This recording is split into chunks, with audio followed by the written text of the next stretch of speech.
guys and gals, probably more gals than guys, actually, according to my Google Analytics. Like 85% of you to 90% of you are women. So I wanted to say hello to you girls out there that are just like me, homesteading and doing it all. I recently wrote a blog and an online blog for Mother Earth News, and it's also on my blog, you can check it out, called I Am an Independent and Strong Woman Homesteader. And I wanted to do a video on it, probably just really quickly, and to encourage you to go and look at it and read it, because I'm a writer, I'm not a videographer by any means. I much prefer writing. It's my passion. I feel like my insights can come out and be shared with you better that way. And so, as most of you have probably seen from my videos and from my writings, I do a lot of this stuff over here by myself. Now, we don't have a huge homestead. We have a pretty small homestead, but there are things that still have to be done, or things that I want to have done. And, you know, my husband helps with certain things. He's built our hutches, he built our coop. His idea, not mine. Setting the record straight on that. He built our huge 8-foot by 8-foot by 8-foot coop. And he put all of our huge hutches, and he helps lift really, really heavy things with me. But everything else is my responsibility. And you know what? I love it. I love it because it's what I want to do.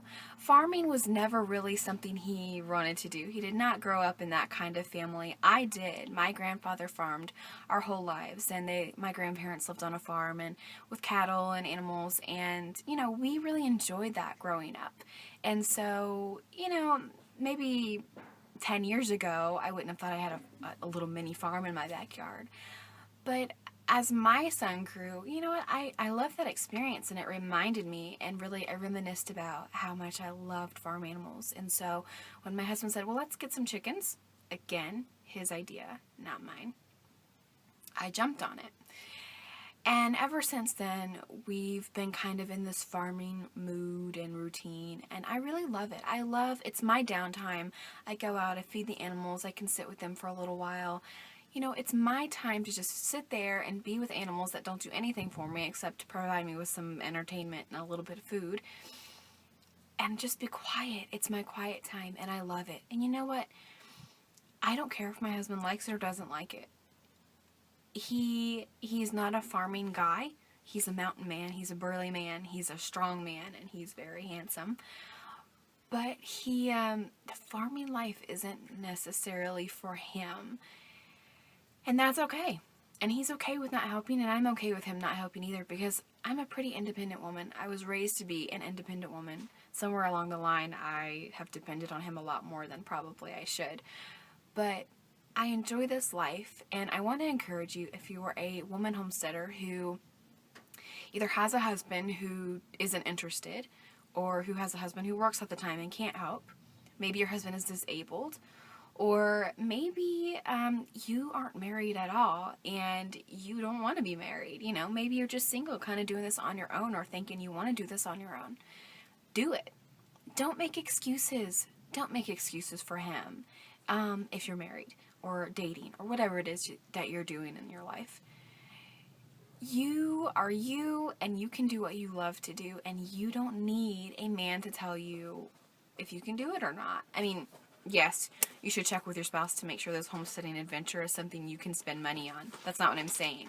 But what I am saying is that what's stopping you from doing what you can do, instead of waiting around for your husband to get on board, do what you can do with what you have. And as you grow, your skills are going to grow, your strength is going to grow, your interests are going to grow, and you're going to realize that you can do this with or without him. You know what? My husband isn't really interested in homesteading, and I'm okay with that. I'm not going to sit here and make excuses for him.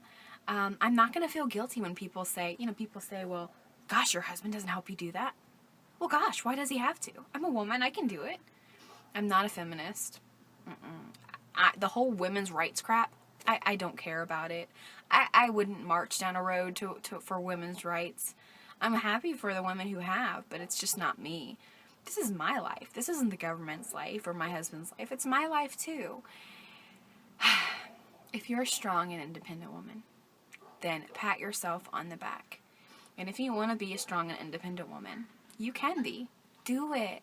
Just do it. Just go out there, get some chickens. If you're, if finances provide and your husband's like, you know what, okay, do what you want to do. Here's the thing that I love about my husband. My husband loves the heck out of me. And even though he's not into farming, he knows that my heart is into farming. And he's never going to be in one of my videos. If he is, I will probably drop dead from shock.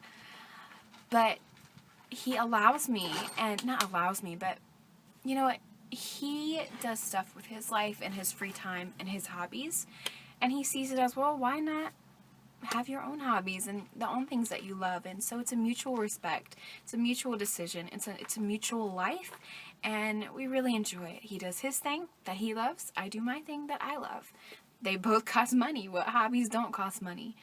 But I want to encourage you, if you are a woman and you're doing this on your own, or you're thinking about doing it on your own, you can do it on your own. I know, because I am doing it on my own. Strength, physical wise, obviously my husband and I both put money into this. I'm not just doing it financially on my own, but that's a different story for your marriage. I don't know how your marriage is. So I encourage you. I also have the Woman Homesteader series that is ongoing this year. The first installation of that is in the Piedmont, Virginian magazine. That is being printed today, right now, this week. And it'll be on newsstands in the next couple of weeks, May 1st. And so the first woman in that series is Jessie Wilbur.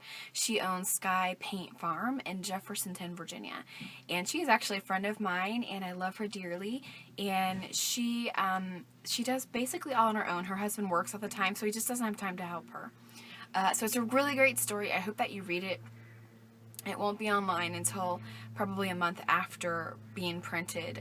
So if you want a copy of that magazine, I will also link that information below. Samson! I will also link that information below so that you can subscribe or at least order a copy of it online. That's it from me today. I want you to go out there and rock your world and be a strong and independent woman and not have to depend on anybody else to do the work for you, because you can. You're more than capable of doing it. You're awesome. You're amazing. You're strong. Stop making excuses. Stop trying to talk your husband into it if he doesn't want to do it. He doesn't have to do it. How would you feel if somebody tried to make you do something you didn't want to do? That's the way I see it. That's why I'm independent. And I do rely on my husband for certain things, but I don't have to do this farming thing. So, love you guys. Encourage you to ask questions if you have them, or just send me a message. I've gotten so many emails from people reading the Mother Earth News article, and women out there, they need to hear this. You know what? You guys can do it. I do it, and while it might not be a lot of work here,